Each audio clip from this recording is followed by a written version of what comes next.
کہ آج کی اس مبارک رات میں ہم اور آپ دین کی نسبت پر، قرآن مقدس کی نسبت پر، خیر اور اصلاح کی نسبت پر یہاں اکٹھے ہوئے ہیں۔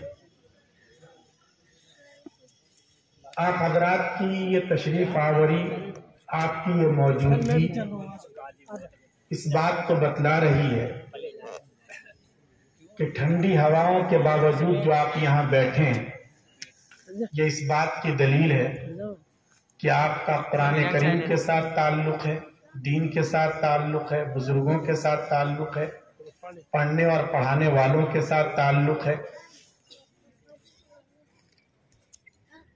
اور محترم بزرگوں اور دوستوں، آپ اس تعلق کو معمولی نہ سمجھیں۔ یہ جو قرآن کریم کے ساتھ، قرآن کریم پڑھنے اور پڑھانے والوں کے ساتھ، دین کی خدمت کرنے والوں کے ساتھ جو ہمارا یہ تعلق ہے، یہ لگاؤ ہے، یہ محبت ہے، ہمارے لیے یہ نجات کا ذریعہ بن سکتی ہے۔ اس لیے آپ اس کو معمولی نہ سمجھیں۔ اور اس بات کی واقعتاً ضرورت ہے کہ فتنوں کے اس زمانے میں مدرسوں سے ہمارا تعلق اور زیادہ مضبوط ہو۔ دیکھیے، اس وقت کا جو سب سے اہم مسئلہ ہے وہ مسئلہ کیا ہے؟ جیسا کہ حضرت مولانا نے اشارہ کیا، اس وقت کا سب سے اہم مسئلہ وہ ایمان اور عقیدے کی حفاظت کا مسئلہ ہے۔ آئندہ نہ جانے حالات کیسے آئیں گے۔ جو سب سے بڑا اٹیک ہے وہ اس وقت ہمارے ایمان پر ہے، ہماری فکر پر ہے، ہمارے عقیدے پر ہے، ہماری صحیح سوچ پر ہے، ہمارے خیال پر ہے۔ لوگ چھوٹے چھوٹے فائدے کے لیے اپنے مذہب کو چھوڑ دیتے ہیں۔ جوان لڑکے یہ کورسز کے لیے باہر جاتے ہیں۔ ہماری جوان بچیاں بعض دفعہ انہیں بھی باہر نکلنا پڑتا ہے، لیکن کبھی کسی سے آنکھیں چار ہو گئی، عشق اور محبت کا بھوت ایسا سوار ہوتا ہے کہ پھر خاندان کی مٹی پلید ہو جائے، مذہب کی حکم کی خلاف ورزی ہو، اس کی کوئی پرواہ نہیں ہوتی۔ اور ایسا بھی موقع آتا ہے کہ وہ کسی اور کے ساتھ پھیرے لگانے پر تیار ہو جاتا ہے۔ یہ جو صورتحال ہے، آخر اس کی ذمہ داری کون لے گا؟ یاد رکھیے، ہمارے پاس جو سب سے قیمتی دولت ہے وہ ایمان کی دولت ہے۔ ایمان سے بڑھ کر اللہ کے خزانے میں کوئی اور نعمت نہیں ہے ہمارے لیے۔ اس لیے اللہ تبارک و تعالی دوسری نعمتیں کسی کو بھی دے دیتے ہیں، بنگلے عطا کر دیتے ہیں، منسٹری دے دیتے ہیں، بڑے بڑے سورسز دے دیتے ہیں، وسائل دے دیتے ہیں، لیکن جہاں ہدایت، ایمان اور اسلام کا مسئلہ ہے وہاں اللہ نے اپنے پیارے پیغمبر کو بھی کہہ دیا، انک لا تہدی من احببت ولکن اللہ یہدی من یشاء۔ آپ جسے چاہیں اسے ہدایت مل جائے یہ کوئی ضروری نہیں ہے۔ ہدایت کی اتھارٹی اور ہدایت کا پاور صرف اور صرف اللہ رب العزت کے پاس۔ اللہ نے اپنے فضل سے ہمیں وہ قیمتی دولت عطا کی ہے۔ یاد رکھیے، یہ بہت بڑی دولت ہے، بہت بڑی نعمت ہے۔ ایک آدمی دنیا میں لوگوں کے کام آتا ہے، غریبوں کی سیوا کرتا ہے، بہت اچھی بات ہے، لیکن سب سے زیادہ جو ضروری ہے آخرت میں نجات کے لیے جو شرط ہے وہ ایمان ہے، وہ توحید کا عقیدہ ہے۔ اللہ نے اپنے فضل سے ہمیں یہ ایمان عطا کیا ہے۔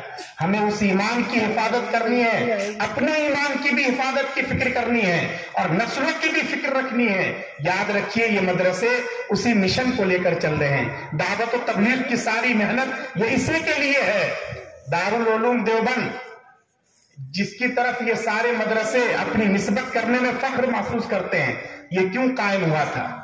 بھئی انگریز جب اس دیش میں آئے ہیں تو ہمیں اور آپ کو یہ بتلایا جاتا ہے اور یہ پڑھایا جاتا ہے کہ انگریز اسی لیے آئے تھے کہ ہندوستان سونے کی چڑیا کہلاتا تھا۔ انگریز چاہتے تھے کہ یہاں کی دولت کو ہتھیا کر اپنے محلات کو آباد کریں۔ یہ بات ایک حد تک صحیح ہے، لیکن یہ آدھا سچ ہے، پورا سچ نہیں ہے۔ پورا سچ یہ ہے کہ انگریزوں کے پاس ایک فکر تھی، ایک ویژن تھا، وہ ایک مذہب کو لے کر آئے تھے، وہ ایک مشن کو لے کر آئے تھے وہ یہ چاہتے تھے کہ ہندوستان پر قبضہ کرنے کے بعد پورے دیش کو مسیحیت کی اور عیسائیت کے رنگ میں رنگ دیا جائے. چنانچہ اس کے لیے انہوں نے بڑی محنتیں کی ہیں. آگرہ میں آپ اس وقت کی ہسٹری کو دیکھیں, کئی مسلم محلے مرتد ہو گئے تھے انگریزوں کی محنت کی وجہ سے, پادریوں کی محنت کی وجہ سے.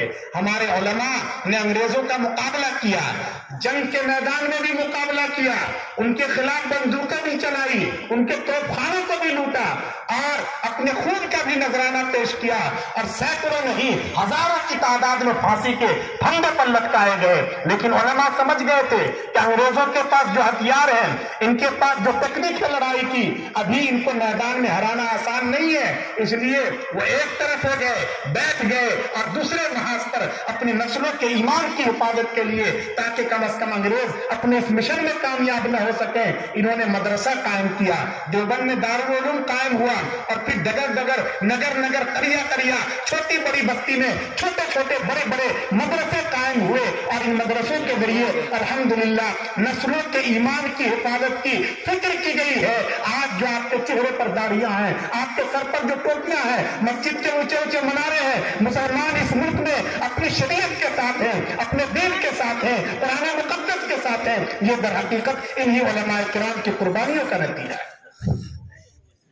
اس وقت بھی وہی سچویشن ہے, اور اس وقت بھی ہمارے لیے ایمان کی حفاظت کا مسئلہ سب سے اہم مسئلہ ہے. اس لیے ہمیں بہت حساس ہونے کی ضرورت ہے. یاد رکھیے, ان مدرسوں میں جو بچے آتے ہیں, ان بچوں کو اچھا مومن بنایا جاتا ہے, اچھا انسان بنایا جاتا ہے. ہمارے پاس مدرسے میں یہ جو چھوٹے چھوٹے بچے آتے ہیں, ہم انہیں محبت سکھلاتے ہیں, ہم انہیں مانوتا اور انسانیت سکھلاتے ہیں, ہم انہیں دیش کا اچھا ناگرک بنانے کی کوشش کرتے ہیں. ہم ان بچوں کو بتلاتے ہیں کہ پیارے بچوں, یاد رکھو, اپنے بڑوں کا احترام کرنا سیکھو. یاد رکھو, اپنے ماں باپ کی خدمت کرنا تمہارے لیے ضروری ہے. اگر تم کوئی نیکی کا کام کرتے ہو, نماز پڑھتے ہو, روزہ رکھتے ہو, تلاوت کرتے ہو, لیکن سوال یہ ہے کہ ہمارا خدا بھی ہم سے راضی ہے یا نہیں. بھئی ہم نیکی کے کام کیوں کرتے ہیں؟ اس وقت آپ سرد موسم میں یہاں کیوں بیٹھے ہیں, مدرسے کے اس پروگرام میں کیوں ہیں؟ اس لیے ہے نا تاکہ ہمارا خدا ہم سے راضی ہو جائے. ہمارا مقصد تو یہی ہے, زندگی کا مقصد تو یہی ہے. لیکن سوال یہ ہے کہ ہماری نیکیوں کے بعد بھی ہمارا خدا ہم سے راضی ہے یا نہیں. ہم ان بچوں کو پیارے آقا صلی اللہ علیہ وسلم کی حدیث سناتے ہیں کہ بچوں یاد رکھو, پیارے آقا نے فرمایا رضا الرب فی رضا الوالد, کہ دیکھو اگر تم نے اپنے باپ کو راضی کر رکھا ہے, اگر اس آکاش کے نیچے اس دھرتی پر تمہارا باپ تم سے راضی ہے, تو یہ اس بات کی دلیل ہے کہ عرش اعظم پر تمہارا خدا تم سے راضی ہے. رضا الرب فی رضا الوالد, اگر باپ راضی تو خدا راضی. لیکن اگر تم نے اپنے باپ کو ناراض کر رکھا ہے, اگر ماں کی آنکھوں سے آنسو نکلتے ہیں, ماں بلکتی ہے, سسکتی ہے, روتی ہے, باپ محبت کے بول سننے کے لیے پریشان ہے, تو تم چاہے حاجی کہلاؤ, نمازی کہلاؤ, سماج میں تمہارا بڑا رسپیکٹ ہو اور سنمان ہو, لیکن یاد رکھو اللہ کے یہاں تمہاری حیثیت دو پیسے کے برابر بھی نہیں ہے. رضا الرب فی رضا الوالد, اگر باپ راضی تو خدا راضی, اگر باپ ناراض تو خدا ناراض. ان بچوں کو یہ تعلیم دی جاتی ہے. اس لیے لوگوں, نوجوانوں, کبھی بھی ماں باپ کا دل مت دکھاؤ. دیکھو اللہ تعالیٰ نے ایک نظام بنایا ہے, سسٹم بنایا ہے. اللہ بہت سے گناہوں پر سزا دیتے ہیں اور بہت سی سزاؤں کو ٹال دیتے ہیں. لیکن اگر کوئی ماں باپ کا دل دکھاتا ہے, پریشان کرتا ہے, تو اللہ اس گناہ کو نہ تو معاف کرتے ہیں, نہ اسے ٹالتے ہیں, بلکہ اسے مرنے سے پہلے اسی دنیا میں لوگوں کے لیے نمونے عبرت بنا دیتے ہیں. اس لیے بچوں کو یہ تعلیم دی جاتی ہے, ان بچوں کو یہ سکھلایا جاتا ہے کہ تم جس دیش میں رہتے ہو اس دیش سے محبت کرنا یہ تمہارے فرائض میں سے ہے. تم اگر محلے میں رہتے ہو, تمہارے گھر کے باہر سے سڑک گزرتی ہے, یاد رکھو اگر تم اس سڑک پر پانی بہا دیتے ہو, کوڑا کرکٹ ڈال دیتے ہو سکتا ہے وارڈ ممبر تمہیں کچھ نہ کہے اور گاؤں کا ذمہ دار تمہیں کچھ نہ کہہ سکے, لیکن تم جس شریعت کو فالو کرتے ہو اس کے اعتبار سے تم نے جرم کیا ہے. اس لیے کہ اسلام میں اس کی اجازت نہیں ہے. اسلام کی تعلیم تو یہ ہے المسلم من سلم المسلمون من لسانی و یدی، مسلمان وہ ہے جس کی زبان سے دوسرے مسلمان محفوظ رہیں، دوسرے لوگوں کا دل نہ دکھے، ان کے لیے تم کوئی پریشانی پیدا نہ کرو۔ یہ مسلمان کو اس بات کو سکھلایا گیا ہے۔ تو ان بچوں کو اچھا انسان بنایا جاتا ہے، اچھا صاحب ایمان بنایا جاتا ہے، انہیں توحید سکھلائی جاتی ہے، انہیں مرنے کے بعد والی زندگی کے بارے میں بتلایا جاتا ہے۔ اس لیے آپ حضرات قابل مبارکباد ہیں کہ آپ کے بچے ان مدرسوں میں ہیں، آپ کے بچے ان مکاتب میں ہیں، آپ اپنے بچوں کو دین سکھلا رہے ہیں۔ اور یاد رکھیے، اگر ہم نے اپنے بچوں کو دین نہیں سکھلایا، ہم نے اپنے بچے کو ڈاکٹر بنا دیا، اچھا انجینئر بنا دیا، اس کی مخالفت نہیں ہے، اس کی بھی ضرورت ہے، اس لیے کہ ہمارے قوم کو جس طرح اچھے حافظوں کی ضرورت ہے، اچھے قاریوں کی ضرورت ہے، اچھے عالموں کی ضرورت ہے، اچھے مفتیوں کی ضرورت ہے، اسی طرح ہماری قوم کو اچھے ڈاکٹرز چاہیے، اچھے لائرز چاہیے، اچھے انجینئر چاہیے، اچھے ڈگری ہولڈرز چاہیے۔ ہم جو بات آپ سے کہنا چاہتے ہیں وہ یہ کہ آپ اپنے بچے کو کچھ نہ بنائیں، کچھ بھی پڑھائیں، بڑے سے بڑے عہدے پر پہنچا دیں، لیکن اس کے دل میں اور دماغ میں یہ بات بٹھا دیں کہ وہ پہلے اور آخری نمبر پر صرف اور صرف محمد عربی صلی اللہ علیہ وسلم کا غلام ہے، اور یہی اس کی سب سے بڑی پہچان ہے۔ ورنہ یاد رکھیے، اگر ہم نے اسے دین نہیں سکھلایا، اگر ہم نے اسے توحید کے بارے میں نہیں بتلایا، کل تو اگر وہ کھڑے ہو کر بڑے ہونے کے بعد کھڑے ہو کر پیشاب کرتا ہے، اگر وہ سوریہ نمسکار کرتا ہے، اگر وہ بھارت کی وندنا کرتا ہے، اگر وہ کفر کرتا ہے، شرک کرتا ہے، جس کی پاداش میں اسے جہنم کی داغتی ہوئی آگ کے حوالے کیا جاتا ہے، تو یاد رکھیے وہ تنہا ہرگز جہنم میں نہیں جائے گا، بلکہ اپنے ساتھ اپنے پیارے ماں باپ کو بھی ڈسائڈ کر لے جائے گا، کیونکہ جتنا بڑا مجرم وہ ہے اس سے بڑے پاپی اس کے ابا ہے، اس کے چچا ہے، اس کے دادا ہے۔ انہیں بتانا چاہیے تھا کہ بیٹے ہم ایک اللہ کے علاوہ کسی اور کے آگے اپنا سر نہیں جھکا سکتے، کیوں نہیں بتلایا؟ اس لیے ہمیں اپنے بچوں کی تعلیم کے بارے میں، تربیت کے بارے میں بہت زیادہ فکر مند ہونے کی ضرورت ہے۔ ہم اپنے بچوں کے دل اور دماغ میں توحید کی اہمیت کو بٹھا دیں اور انہیں بتلا دیں کہ بیٹے اگر سچویشن بہت خراب ہو جائے، ہمارے ہاتھ کاٹ دیے جائیں، تمہارے پیر توڑ دیے جائیں، تمہارے جسم کی بوٹی بوٹی کاٹ دی جائے، تب بھی تمہاری زبان سے احد احد ایک اللہ کی آواز نکلنی چاہیے۔ یہ ہمیں اپنی نسلوں کو بتانا ضروری ہے، ہمیں اپنے بچوں کو بتانا ضروری ہے، ورنہ اگر ہم نے اپنے بچوں کی صحیح تعلیم نہیں کی، صحیح تربیت نہیں کی، تو کل کو ہم مجرم ہوں گے۔ آپ حضرات قابل مبارکباد ہیں، آپ کا دین سے تعلق ہے، آپ مکاتب کو آباد کر رہے ہیں، آپ کا دعوت و تبلیغ سے تعلق ہے، آپ کا ان مدرسوں سے تعلق ہے، اور یقیناً یہ تعلق اور زیادہ مضبوط اور مستحکم کرنے کی ضرورت ہے تاکہ ہمارے بچے نیک ہوں، ہماری نسلوں میں دین ہو اور ایمان ہو۔ ہم میں سے ہر ایک کو اپنے بچوں کو نیک بنانے کی فکر کرنی ہے، انشاءاللہ کریں گے نا فکر انشاءاللہ۔ وقت چونکہ بہت کم ہے، اس لیے اس کے سلسلے میں دو نسخے بتلائے جاتے ہیں کہ اگر ہم چاہتے ہیں کہ ہمارا بچہ نیک بنے تو ہمیں کیا کرنا چاہیے۔ پریکٹیکلی بھی کچھ چیزیں لے کر جائیے یہاں سے۔ ہمیں دو کام کرنے ہیں۔ کتنے کام کرنے ہیں انشاءاللہ؟ بھائی ہم چاہتے ہیں نا کہ ہمارا بچہ نیک بنے، ہمارا لاڈلا، تو اس کے لیے دو کام کرنے ہوں گے۔ صرف تقریر کرنے سے یا سننے سنانے سے نہیں ہوتا ہے، اس کے لیے ہمیں کچھ عملی کام بھی کرنا پڑے گا۔ پہلا کام، اگر ہم یہ چاہتے کہ ہمارا بچہ نیک بنے، اس کے لیے پہلی فکر یہ ہو کہ ہمارے بچوں کے پیٹ میں جو لقمہ جا رہا ہے، جو غذا جا رہی ہے، وہ بالکل حلال ہو، پاکیزہ ہو، صاف ستھرا ہو، شبہ والا مال نہ ہو، حرام مال نہ ہو۔ یاد رکھیے، اگر حرام مال سے ہمارے بچوں کی پرورش ہوتی ہے، ان کا جسم بنتا ہے، ان کا خون بنتا ہے، تو وہ جہنم کا ایندھن تو بن سکتے ہیں، ہماری اور آپ کی آنکھوں کی ٹھنڈک نہیں بن سکتے۔ اس لیے سب سے پہلے اپنی انکم کے سورسز کو دیکھیے، آمدنی کے ذرائع کو دیکھیے، یہ پیسہ کہاں سے آ رہا ہے۔ کہیں ایسا تو نہیں کہ بلا وجہ ہم نے انشورنس کی غلط قسم کی پالیسیاں کروا رکھی ہے، یہ انٹرسٹ کا پیسہ، یہ سود کا پیسہ ہمارے گھر میں ہمارے بیڈ روم تک آ رہا ہے، اور اس سے ہمارے بچوں کی پرورش ہو رہی ہے۔